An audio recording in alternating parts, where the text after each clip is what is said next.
Ariel Hawani for mmarated.com, standing next to Master Phoenix, who's one of the head MMA trainers here at Primetime Sports Performance Facility. How are you doing, Master? Excellent. Yourself?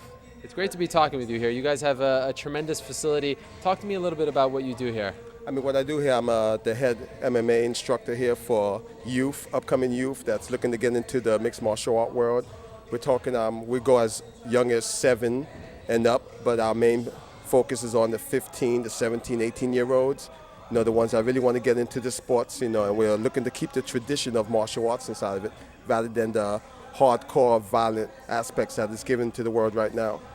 I'm sure your schedule is pretty busy, especially with the growth of the UFC, a lot of people wanting to try out the sport and everything like that. Have you noticed that younger kids are more interested today as opposed to maybe 5 years ago in the sport?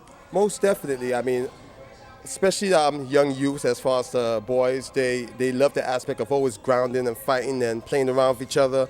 So yeah, definitely, the young are definitely coming into the sports. All right, tell me a little bit about your background. I mean, how did you get involved in all this? I was born, I might as well say I was born with a black belt in my mouth. And what I mean by that is both of my parents are black belts. So they raised me as such. When I was about 4, they put me into the mixed martial arts, and my mom's younger brothers, known to Haiti and to Canada as the Innocent Brothers, were sort of molding me and bringing me from foundation and up. So it's been like brushing my teeth. It's something that I do every day. Your mom and dad were black belts. That's incredible. Yes, definitely. I thank them for that, because I remember when I was about 6 years old, and I told them I didn't want to do this anymore. They started smacking me up. Really? Yeah. They put the pressure on you to keep going? And I thank them for it, because look where I am right now. All right, very interesting. And you have some top-level fighters here as well. I mean, Thiago Alves, Marcus Aurelio, some of the guys from American Top Team come here. Does that help you in terms of, I know you train sometimes with the kids, or you teach the kids, but they also can see guys like that, and that's sort of a something to strive for in their eyes. Yeah, it's a great motivation for them, to see some high caliber aspects of these fighters over here, and to see them train. And this is, just the visual itself is what gives them that motivation to keep it going, persevere.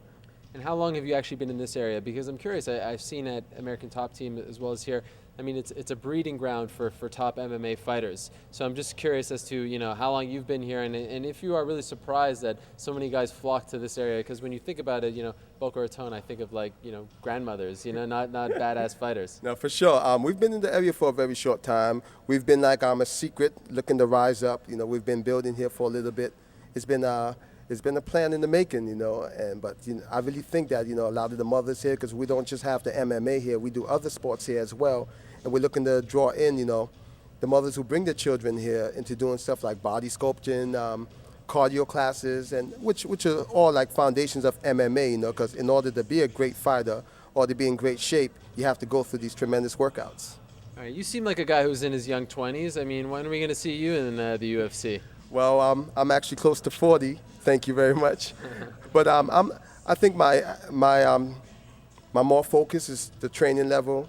I've done a lot of tournaments in my past, more martial arts tournaments as far as point fighting and so on and so forth. And I have kids right now, so I can't see myself getting bashed in the face. So I'll train the others for that. If the UFC was as popular as they were today 10 years ago, would you have considered it? Was that something that you'd be into? Totally. I'll probably be right in the mix with them, especially with the stuff that I know right now. All right. Well, you're a little early, but now, you're a little late, but now you're trying to, lend your expertise and your knowledge onto some of the younger stars, and maybe one day you'll have your students involved in the UFC. I'm sure that's a goal of yours as well, right? That's exactly what it is. I have a couple upcoming fighters. One, the name is Damian Bloodsport Palmer. Watch out for that individual, because he's young, up and coming, and I'm sure he's definitely going to make a name out there in the mixed martial art world.